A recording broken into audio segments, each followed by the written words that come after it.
What's up, everybody? Eli here, and Louie. He's in the background. We're going to do a DVD collection video today, horror DVDs, I should say, because that's mostly I collect. If you watch my channel, you know I mostly collect sci-fi, older sci-fi, and horror. So yeah, we'll get started on that. And before we do that, I just wanted to promote my distro just a little bit. This is a tape that I have been listening to this week, and I think it's fantastic. It's a Dutch band called KROHT, or KROHT. KROCHT. This is a compilation of two of their releases. I'll let you pronounce them yourself.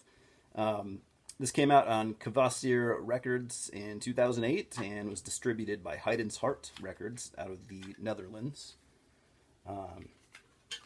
It's just phenomenal black metal. It's got kind of a unique sound, very kind of unique riffs, a unique use of keyboards. You could almost call it symphonic black metal, but it's I really wouldn't call it that. It's kind of just doing its own thing. Yeah, there you have it.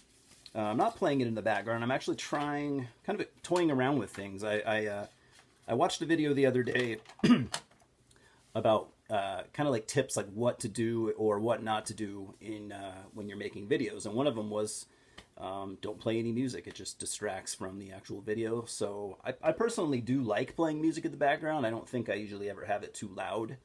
I don't know. What do you guys think? Do you guys like hearing music in the background? Do you not pay attention to it at all? I know when I watch people's videos, if they have something playing in the background, I usually tune it out and just listen to them. So anyways, we'll get on with the movies. We are starting the C's.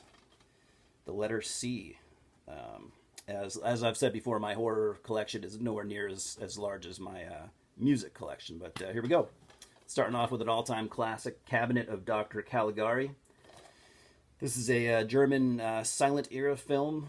Very, very old. This came out in 1919, which is crazy. If you'd asked me 10 years ago, I don't think I even thought movies were being made as early as 1919. What can I say? It's an all-time classic. Whenever you hear people talk about the silent film era, especially in the horror realm, this is right there with Nosferatu and classics like that. Yeah, man, there's all kinds of versions of this to buy. There's some. I don't have the nicest version. I have this King on video. It's pretty decent actually, but I've seen some really nice special editions and stuff. So yeah, you can definitely track it down. Many different packagings. Next we have. Oh, I quite like this movie. It is called The Church, released by the Blue Underground Productions. This is an old Italian horror movie. These stickers have been on here forever. Dario Argento presents a film by Michele Soavi, who I'm not familiar with, I don't think. This was we had a store here years ago that when they went out of business, they sold everything they had. They even sold their old rentals. So this was a rental. Yeah, still has like the rental sticker on there, and it's a good movie. I've seen this quite a few times. It's just a great Italian kind of I don't know what you call it, gothic horror, I guess. It's great. It's got all kinds of it's kind of a classic good versus evil. Evil priests and shit like that, and Satan. Yeah, it's great. It's fucking great. Next is a movie that this one took me a while to get through. I'm not really sure why. The first time I put it on, it didn't really grab my attention, and watched it years later and really liked it. This was also a clearance rental from that same store. I think they have a bunch of them, and it's an Irish film called Citadel.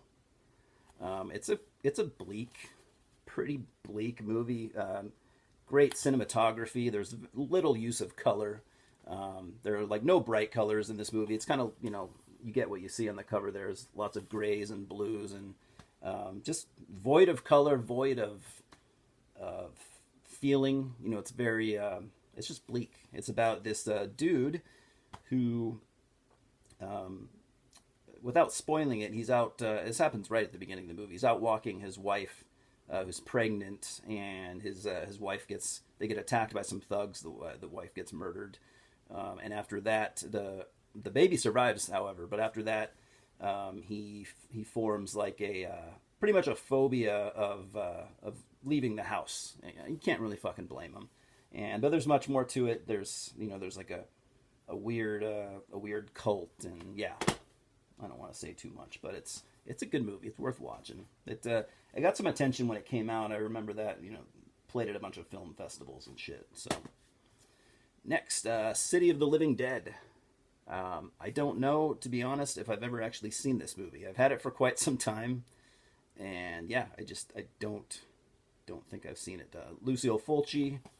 It's a classic Italian zombie movie. It's it stands up there with the best of them, I would think. Yeah, I'll have to watch it soon. If I've seen it, it was years ago. And I honestly don't remember ever seeing it. I don't think I have. Next, here's a movie that I had no interest in this movie when it came out, but years later, I bought it and watched it, and I actually really like it. Cloverfield. This was the first in, I still don't understand this. There's like a Cloverfield, would you call it a trilogy? Produced by J.J. Abrams, which is the first time I ever heard his name. It's basically, it's definitely a homage. You could call it a ripoff, but I think it's more of a homage to like old monster movies. It's basically a Godzilla clone, but it also does things. It does some unique things. I really like it. I'm not even the biggest monster movie fan, like like Godzilla and shit like that. Never really was into those, but I liked Cloverfield. Next, we have this is actually 3 movies, but whatever. We have the Coffin Joe Trilogy. Coffin Joe was a very underrated character who basically has 3 movies that he stars in. His name isn't Coffin Joe, but Coffin Joe is the character in the movie. He's the bad guy. These movies came out in Brazil. Very influential very influential, yet very kind of unheard of by a lot of people. Steve-O from Impetigo. Actually, I think all the Impetigo fans were all big fans of Coffin Joe. So basically, yeah, the 3 movies that are in here are At Midnight, I'll Take Your Soul, 1964. This Night, I'll Possess Your Corpse, 1967. And Embodiment of Evil from 2008. I definitely recommend the first 2. The third one is, what can you say? I don't know. It's okay. It's not great. Did I show that? I don't know if I did that. One disc, and then there's the other 2. So yeah, good stuff, man. If you haven't seen it, I highly recommend it. For its time, I mean, there was some groundbreaking shit in those movies. Next, we have The Collector, not to be confused with The Collection, which is funny. The Collection is the sequel to The Collector, but it's got the same motherfucking cover. Why they did that, I'm not sure. They made an entire new movie with the same cover, and almost the same name too. Anyways, they're making a third one soon, and I'm pretty stoked for that. It's basically about it's about a guy that goes around killing people by rigging. He sneaks into their house and basically rigs a bunch of traps and stuff and tortures them and kills them. And maybe not the most unique thing, but it's I found it pretty entertaining.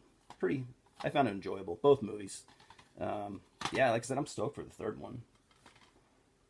Here's one that kind of everyone has seen at this point, I believe. Conjuring. They've since made a Conjuring 2, and then there's a third one coming, I think, this year, actually. This is based off, which I find it funny, it's based off Lorraine and Ed Warren, who were, like, basically paranormal experts back in, I think it was, like, the 70s. But these guys were totally... everything they ever did was completely debunked, and they were totally proven to be frauds. So why you would make a movie based on those characters, I'm not really sure. I personally think they should have just given them generic names, not named them after actual people. But they did that, and it's a pretty decent movie. It's directed by the same guy that did, I think, some of the Saw movies, if I remember correctly, and Insidious, which I like Insidious more than The Conjuring. That's still pretty good.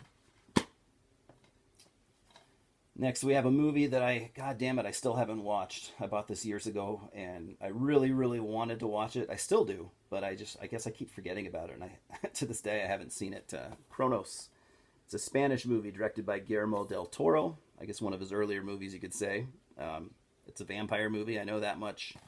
Ron Perlman is in it too, which is kind of funny. So I guess that shows how Del Toro and Ron Perlman kind of had a relationship going back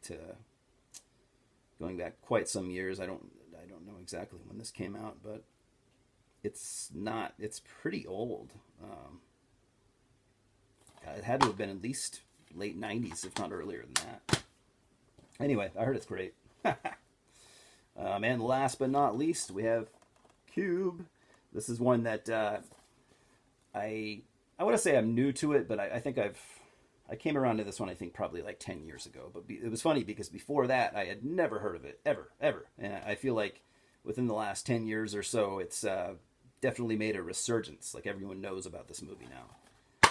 There are 3 Cube movies that I'm pretty sure there's 3. This is the only good one. This is the first. The other 2 are, I don't recommend. But it's a cool movie. It's about people who basically wake up in a